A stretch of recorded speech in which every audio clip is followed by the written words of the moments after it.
Welcome to past future classes. सभी मित्रों का पास्ट फ्यूचर क्लासेस में हार्दिक स्वागत है। चलिए जो क्वेश्चन लेकर के आए हैं ये सीटेट का दिसंबर 2021 में हुआ है एग्ज़ाम वो है, और 24/12/2021 का जो एग्ज़ाम हुआ है उसका क्वेश्चन लेकर के आए हैं इस एपिसोड में। चलिए तो इस एपिसोड का पहला क्वेश्चन देखिए, कह रहा है क्या, विकास के विषय में सही वक्तव्य चुनिए। वक्तव्य चुनना है मतलब किसमें से कौन सा सही विकास के क्षेत्र में। तो इसका राइट आंसर हो जाएगा ऑप्शन नंबर दूसरा कह रहा है, इसका राइट आंसर 2 हो जाएगा। कह रहा है विकास परिवर्तनीय है, मतलब विकास जो है परिवर्तनीय है। नेक्स्ट क्वेश्चन पर ये हम रिवीजन के तौर पर इस एपिसोड को देखेंगे और 1 से लेकर के 7-8 वीडियो डाला हुआ है जो आप लोग जिनका तैयारी है वो अपना चेक कर सकते हैं कितना हम लायक हैं, कितना नंबर आ सकता है। उस वीडियो को देख करके अपने आप को माप सकते हैं, आंक सकते हैं।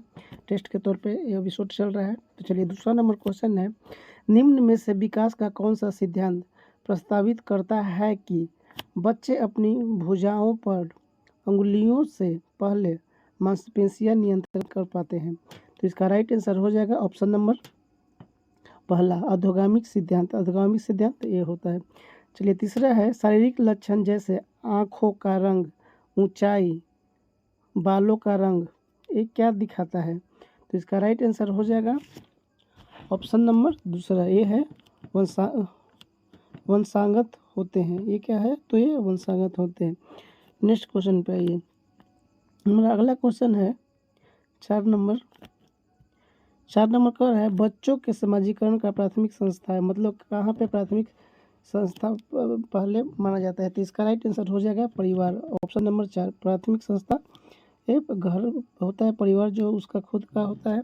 चलिए अगला क्वेश्चन है 5 नंबर, एक बच्चा सिर्फ मूर्त वस्तुओं के साथ ही समस्याओं का समाधान कर सकता है, उसकी समस्या समाधान की यह विशेषता किस स्तर के अंतर्गत आती है। तो किसके अंतर्गत आती है, तो इसका राइट आंसर हो जाएगा ऑप्शन नंबर तीसरा, मूर्त संक्रियात्मक अवस्था। 6 नंबर क्वेश्चन है, एक बच्चे ने यह मानसिक विचार बना लिया कि वे सभी जीव आगे देखिए, वे सभी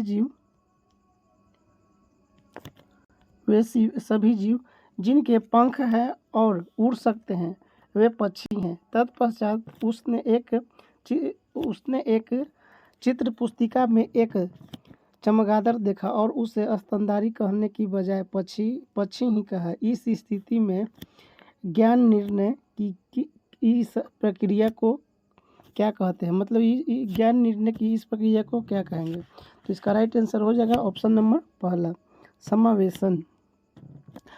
अगला क्वेश्चन है 7 नंबर, समीपस्थ विकास के क्षेत्र की संरचना किसने प्रतिपादित की थी। तो किसने प्रतिपादित की है, तो इसका राइट आंसर हो जाएगा ऑप्शन नंबर दूसरा, लेवाई गोस्की ने प्रतिपादित की है।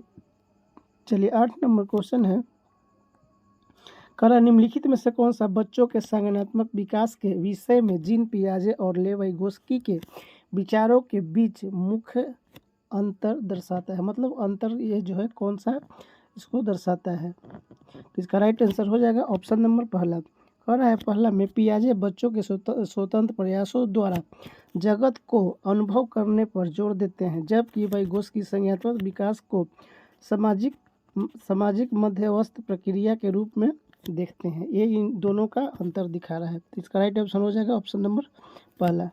9 नंबर पे आइए, 9 हमारा है 9 नंबर क्वेश्चन कह रहा है, फातिमा तर्क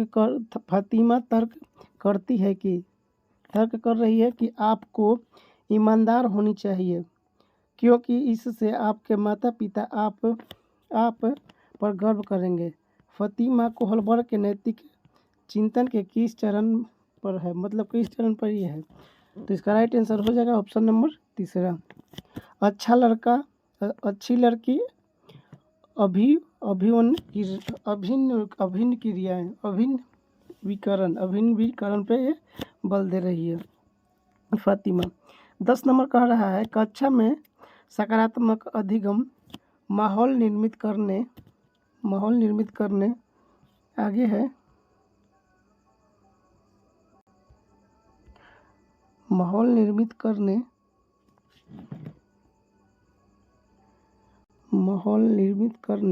के लिए माहौल निर्मित करने के लिए क्या मददगार रहेगा? तो क्या मददगार रहेगा? तो इसका राइट आंसर हो जाएगा ऑप्शन नंबर पहला, सभी विद्यार्थियों को सहभागिता के समान अवसर देना। 11 नंबर है, निम्नलिखित में प्रगतिशील शिक्षा की प्राथमिकता विशेषता कौन सी है? तो कौन सा है इसका? तो इसका राइट आंसर हो जाएगा ऑप्शन नंबर तीसरा, पाठचर्या और आकलन में लचीलापन। नेक्स्ट क्वेश्चन पर, नेक्स्ट क्वेश्चन है, हार्वर्ड गार्डनर के बहुबुद्धिक सिद्धांत के अनुसार यदि कक्षा में कोई बच्चा सहकर्मी समूह के स्वभाव, इरादों और मनोदशाओं के प्रति उचित प्रतिक्रिया देने में सक्षम है तो वह किस प्रकार की बुद्धि रखता है या रखती है? तो किस प्रकार की बुद्धि रखेगा? तो इसका राइट आंसर हो जाएगा ऑप्शन नंबर तीसरा, अंतरा व्यक्तित्व बुद्धि। अगला है 13 नंबर क्वेश्चन। 13 है, व्यवसाय के संप्रत्यय को बढ़ाते समय मोनिका ने विद्यार्थियों को पुरुष और महिलाओं को गैर पारंपरिक कार्य करते हुए फ्लैश कार्ड दिखाए। इस युक्ति से उसके छात्र में, मतलब फ्लैश कार्ड दिखाया तो इस युक्ति से क्या पड़ेगा उसके छात्र में? तो इसका राइट आंसर हो जाएगा ऑप्शन नंबर दूसरा, जेंडर रूढ़िवादिता में लचीलेपन को प्रोत्साहन मिलेगा। नेक्स्ट क्वेश्चन है, निम्न में से कौन सा कौशल उच्च श्रेणी चिंतन नहीं है? तो कौन सा नहीं है? तो इसका राइट आंसर हो जाएगा ऑप्शन नंबर 4। ऑप्शन है 4 है 4 कह रहा है प्रत्यस्मरण इसका राइट आंसर हो जाएगा। 15 नंबर पे आइए। 15 है, निम्नलिखित में से कौन सा मानदंड निर्देशित आकलन है? तो कौन सा इसका मानदंड है? तो ये है ऑप्शन नंबर पहला, कह रहा है अधिगम के निम्नतम स्तर को मानक निर्धारित करने वाला परीक्षण। तो इसका राइट आंसर हो जाएगा ऑप्शन नंबर पहला। 16 नंबर क्वेश्चन देखिए, 16 नंबर क्वेश्चन कह रहा है, 16 कह रहा है दिव्यांगजन अधिकारी अधिनियम 2016 के अनुसार बौद्धिक क्रियाशील में समीबद्धता वाले व्यक्ति संबोधित करने का उचित तरीका है। तो उचित तरीका कौन सा है? तो ऑप्शन नंबर इसका 4 हो जाए, व्यक्ति जिसे बौद्धिक अक्षमता है, ये ऑप्शन नंबर 4 हो जाएगा। नेक्स्ट है 17 नंबर पे, 17 नंबर क्वेश्चन है, इनमें से कौन सी विधि समावेशन के अनुसार नहीं है? तो कौन सा विधि नहीं है? तो इसका राइट आंसर हो जाएगा श्रवण अक्षमता वाले बच्चों के लिए अलग विद्यालय का प्रबंध करना। अगला है 18 नंबर।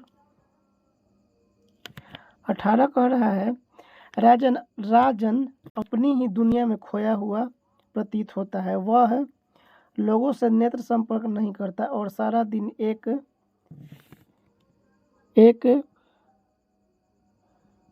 थोड़ा सा कट गया है, एक साथ अकेले खेलता रहता है, मतलब किसी के साथ ही अकेले खेलता रहता है, मतलब ये कटा हुआ है तो मतलब अकेले खेलता है। राजन का यह व्यवहार निम्नलिखित में से किस विकार की ओर संकेत करता है? तो किसकी ओर संकेत कर रहा है? तो इसका राइट ऑप्शन हो जाएगा ऑप्शन नंबर दूसरा,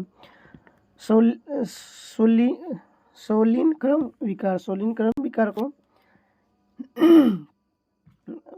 संकेत कर रहा है। अगला हमारा क्वेश्चन है 19 नंबर, विषय वस्तु को बढ़ाते समय शब्दों को हटाने, उलटकर लिखने और बदलकर लिखने में कठिनाई आना किस विकार की इशारा करता है? मतलब किस विकार ये है? इसका है ऑप्शन नंबर दूसरा, वाचन विकल्प ये विकार दिखा रहा है। अगला है 20 नंबर, किसी चीज के विषय में नूतन तथा असाधारण रूप से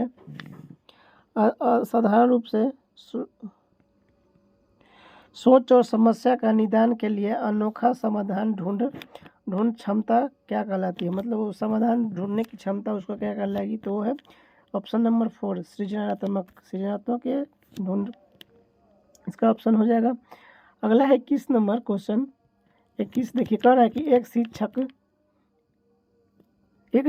शिक्षक कुछ लिखित सामग्री का एवं सब्जियों और फल की तस्वीरों का प्रयोग करते हुए अपने छात्रों से चर्चा करते हैं। विद्यार्थी इस परिवर्तन को अपने पूर्व ज्ञान से जोड़ते हुए पोषण संप्रदाय सीखते हैं। यह उपागम निम्नलिखित में से किस पर आधारित है? तो ये किस पर आधारित है? तो इसका राइट ऑप्शन हो जाएगा ज्ञान के निर्माण पर, ऑप्शन नंबर 4। नेक्स्ट क्वेश्चन पर आइए। नेक्स्ट हमारा है 22 नंबर क्वेश्चन। देखिए 22 नंबर क्वेश्चन पे चलिए। 22 नंबर कह रहा है 22 नंबर क्वेश्चन 22 नंबर सृजा को पूरा यकीन है कि वह गणित की आगामी परीक्षा में पिछली बार की तरह ही असफल होगी और इसीलिए उसने उस विषय में मेहनत करनी छोड़ दी है। वैसे भी उसकी शिक्षिका को उससे मंद अपेक्षा ही है। इससे आप सृजा के बारे में क्या अनुमान लगा सकते हैं? तो इसके बारे में क्या अनुमान लगा सकते हैं? तो इसका राइट ऑप्शन हो जाएगा ऑप्शन नंबर 2 अधिगम असाध्यता का अनुभव कर रही है। अगला है हमारा 23 नंबर। अबीर के कक्षा में अबीर नाम के एक लड़का है। तो कह रहा है कि अबीर के कक्षा में बच्चे शिक्षक और सहपाठियों के साथ विविध प्रकार के चुनौतीपूर्ण प्रक्रियाओं में भाग लेते हैं और मिलजुल कर ज्ञान का निर्माण करते हैं। इस प्रकार की कक्षा क्या कहलाती है? तो इस प्रकार की कक्षा क्या कहलाएगी? तो इसका राइट ऑप्शन हो जाएगा ऑप्शन नंबर 1 सामाजिक संरचनावादी इस तरह का कक्षा कहलाएगी। अगला हमारा है 24 नंबर क्वेश्चन। 24 कह रहा है 24 पे ये 24 है निम्नलिखित में से कौन सी शिक्षा शास्त्रीय रणनीति राष्ट्रीय शिक्षा नीति 2020 द्वारा प्रस्तावित है? मतलब 2020 में कौन कौन सा प्रस्तावित हुआ है? तो इसका राइट आंसर हो जाएगा ऑप्शन नंबर 2। दूसरा में ऑप्शन दिया हुआ है 1, 2 और 4। तो 1, 2 और 4 देखते हैं। पहला में कह रहा है कि अन्वेषण आधारित अधिगम, दूसरा है कथावाचन आधारित शिक्षा शास्त्र और चौथा है चर्चा आधारित कक्षाएं। मतलब ये हमारा 2020 में राष्ट्रीय शिक्षा नीति में ये लागू किया गया। आगे है हमारा 25 नंबर। किसी समस्या के समाधान तक पहुंचने के लिए मिलती जुलती समस्याओं को उद्धत करना क्या कहलाता है? तो क्या कहलाएगा ये? तो इसका राइट आंसर हो जाएगा अनुरूपता, ऑप्शन नंबर 1 अनुरूपता कहलाएगा। 26 नंबर है। 26 पे आइए। 26 नंबर क्वेश्चन है 26 नंबर कह रहा है कि संकल्पनात्मक चित्रण एवं संप्रदायों की समझ को किस प्रकार सुसाध्य करते हैं? तो किस प्रकार के सुसाध्य करते हैं? तो इसका राइट आंसर हो जाएगा ऑप्शन नंबर 1। पहला है जानकारी को संश्लेषित और सुव्यवस्थित करके। आगे 27 नंबर बच्चों द्वारा अधिगम प्रक्रिया के दौरान की जानने वाली त्रुटि किस ओर संकेत करती है? तो किस ओर संकेत कर रही है? तो इसका राइट आंसर हो जाएगा ऑप्शन नंबर 3 इसका राइट आंसर हो जाएगा। तो तीसरा ऑप्शन देखते हैं 27 का इसका राइट आंसर हो जाएगा ऑप्शन नंबर 3। कह रहा है तीसरा में कि बच्चों और वयस्कों के चिंतन में गुणवत्ता भिन्नता। 28 नंबर है एक अध्यापिका में यह योग्यता होना बहुत जरूरी है कि वह खुद को विद्यार्थियों के स्थान पर रख कर यह महसूस कर सके कि वो क्या महसूस कर रहे हैं। यह योग्यता क्या कहलाती है? मतलब इस तरह का योग्यता क्या कहलाएगा? तो इसका राइट आंसर हो जाएगा ऑप्शन नंबर 2 तदानुभूति का इस नाम से ये योग्यता कहलाएगा। चलिए 29 नंबर है एक ऐसी स्थिति में जहां परिणाम अनिश्चित हो लेकिन ध्यान असफलता पर हो तब बच्चे को का भाव महसूस होगा। तो क्या भाव महसूस होगा? तो इसका राइट आंसर हो जाएगा ऑप्शन नंबर इसका दो हो जाएगा, दुश्चिंता। ये दुश्चिंता इसका राइट आंसर हो जाएगा। 30 पे आइए। 30 हमारा है, निम्न में से कौन सी तकनीक अध्यापन अधिगम प्रक्रिया की गुणवत्ता को नहीं बढ़ाती है? तो कौन सा नहीं बढ़ाती है? तो 30 का इसका राइट आंसर हो जाएगा ऑप्शन नंबर 4 कर रहा है, बच्चों को विविध तरीके से नामांकन करके। ये इसका राइट आंसर हो जाएगा। तो ये CDP का 30 क्वेश्चन कंप्लीट हुआ है। अगला टॉपिक हमारा आएगा मैथमेटिक्स है। तो मैथ से क्वेश्चन हम लोग देखेंगे। आप लोग को वीडियो को पॉज करके बनाइएगा और आंसर मैच करिएगा। हम डायरेक्ट आंसर पर चलते हैं। कह रहा है कि राधा, मनीष, राजेश और आशा 137 कंचों मतलब गोली को आपस में बांटना चाहते हैं। यदि प्रत्येक को समान संख्या में कंचे चाहिए तो हमें कंचा के समूह में और कितने कंचे जोड़ने होंगे। मतलब जो बचपन में जो गोली खेलता है, कंचा शीशा का जो बना रहता है गोल, उसके बारे में कह रहा है। तो इसका राइट आंसर हो जाएगा ऑप्शन नंबर तीसरा। 3 इसका राइट आंसर हो, तीसरा के 3 हो जाएगा। कह रहा है 32 नंबर, विषम भिन्नों के समूह को चुनिए। मतलब इसमें से भिन्न कौन है? तो इसका राइट आंसर हो जाएगा ऑप्शन नंबर तीसरा। इसका भी है 7/5 और 4/3। अगला क्वेश्चन पे आइए। अगला है 33 नंबर क्वेश्चन। 33 है 27,720 मतलब 27,720 के अभाज्य गुणनखंड का योग क्या होगा? तो इसका योग गुणनखंड के पूछ रहा है 27,720 के। तो इसका आंसर हो जाएगा ऑप्शन नंबर पहला 28। इसका राइट आंसर हो जाएगा। 34 पे आइए। 34 है, मोहन के पास कुछ टॉफियाँ हैं।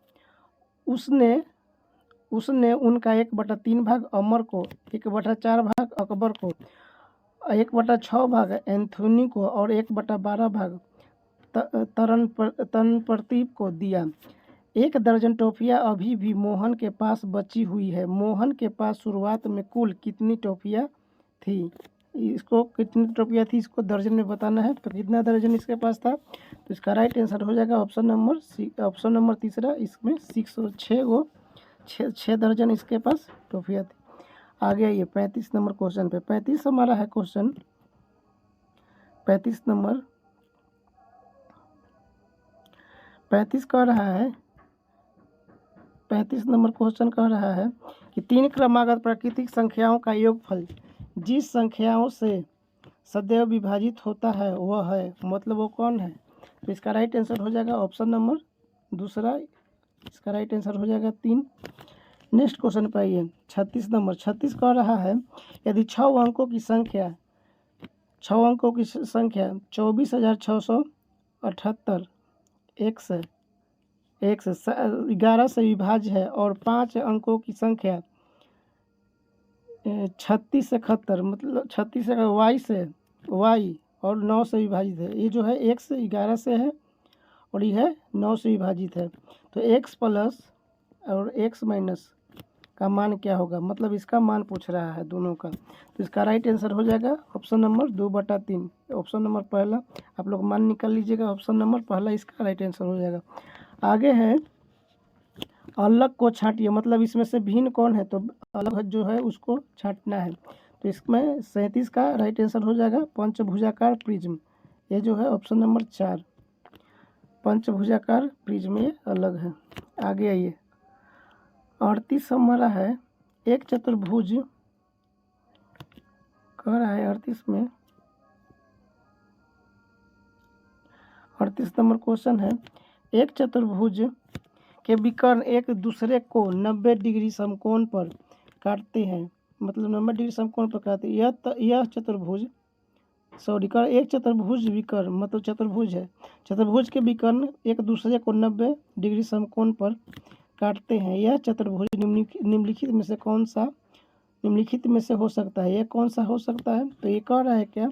इसका राइट आंसर हो जाएगा ये चतुर्भुज है तो ये आयत हो जाएगा। इसका ऑप्शन नंबर दूसरा हो जाएगा। चलिए नेक्स्ट क्वेश्चन पर आइए। नेक्स्ट है, यदि वर्ग की भुजा 2 गुना कर दी जाए तो उसका क्षेत्रफल होगा, उसका क्षेत्रफल क्या होगा? तो इसका राइट आंसर हो जाएगा ऑप्शन नंबर इसका 3 हो जाएगा। ऑप्शन नंबर 3 ये इसका है 4 गुना बढ़ जाएगा। ये VVI क्वेश्चन है। इस तरह का क्वेश्चन आप लोगों को एग्ज़ाम में रिपीट होगा, तो आप लोग 2-3 बार वीडियो को देखिए और अपने दोस्तों के पास शेयर करिए। चलिए, जिससे आपको भी फ़ायदा हो और आपके दोस्तों को भी बेनिफिट मिले। चलिए 40 नंबर क्वेश्चन पे है। 40 नंबर कह रहा है, बिस्कुट के एक छोटे पैकेट का आकार 12 सेंटीमीटर गुने 5 सेंटीमीटर गुने 10 सेंटीमीटर है।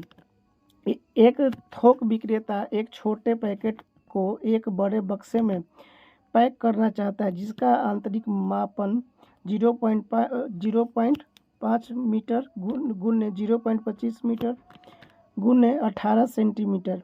इस बक्से में कितने बिस्कुट के पैकेट आ सकते हैं? मतलब इस तरह का बक्सा में कितना पैकेट अटेगा बिस्कुट का पैकेट? तो इसका राइट आंसर हो जाएगा ऑप्शन नंबर दूसरा, 125 गो बिस्कुट इसमें आ सकता है। 41 कह रहा है, किसी भाग का क्षेत्रफल कह रहा है क्या होता है? तो 41 का कह रहा है ऑप्शन नंबर इसका 4 हो जाएगा।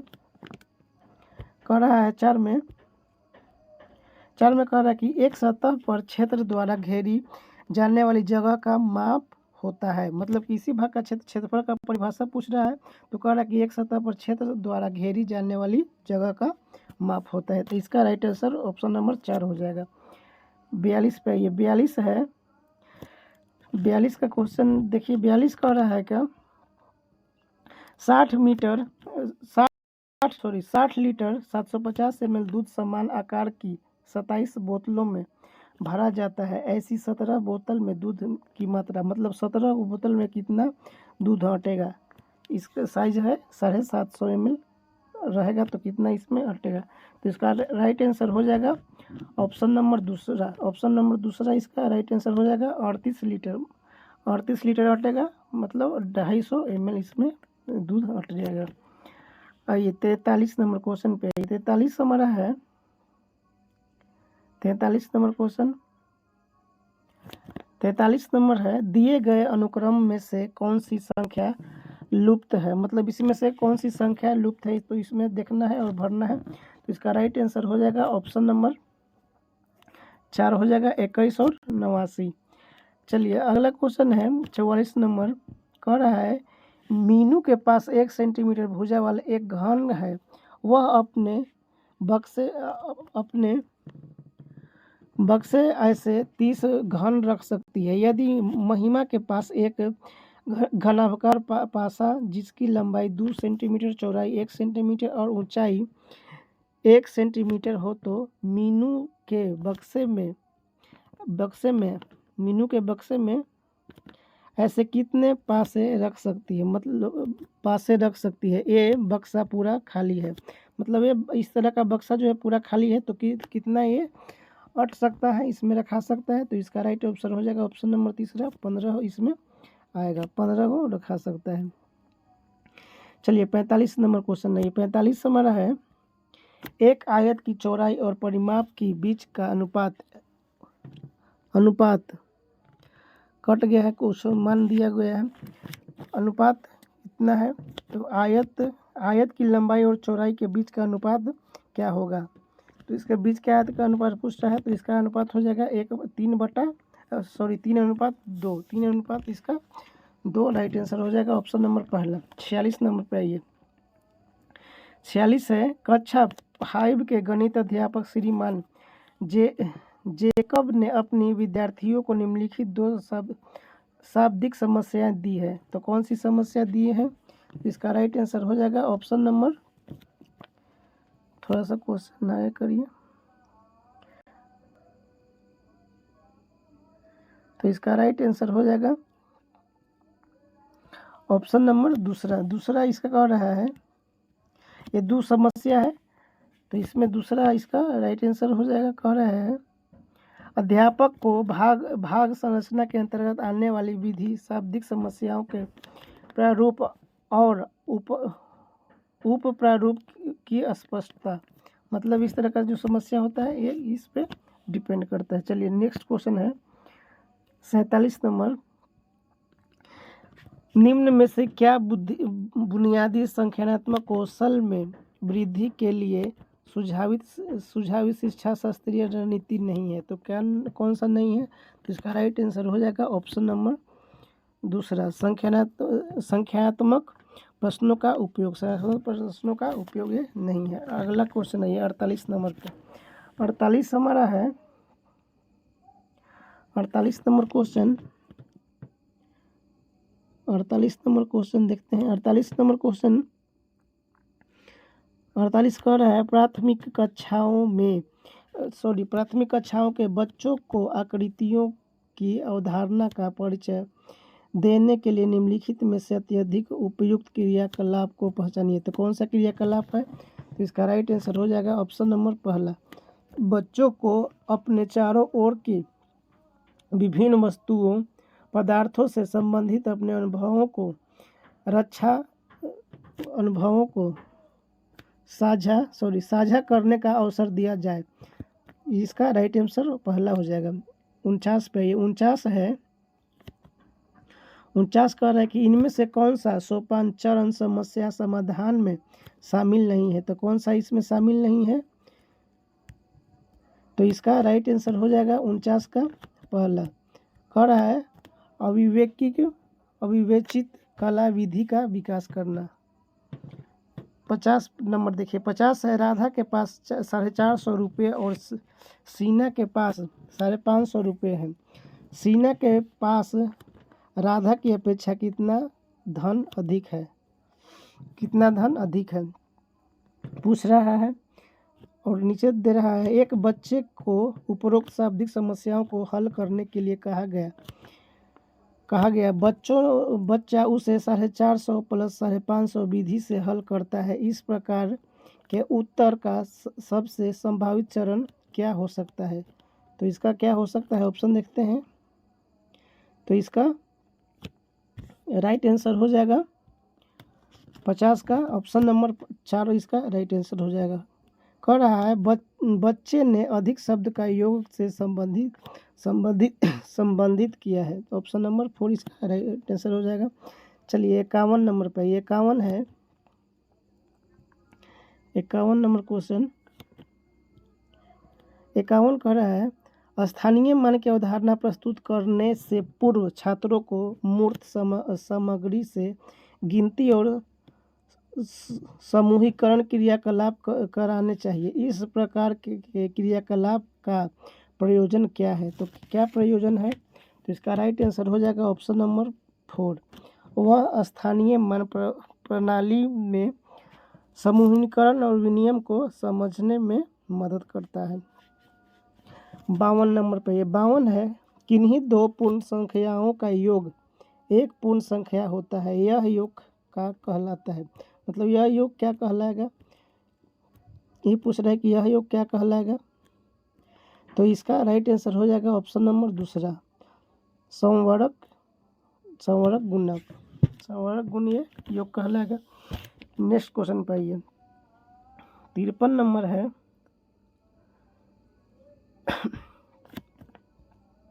53 क्वेश्चन कह रहा है कि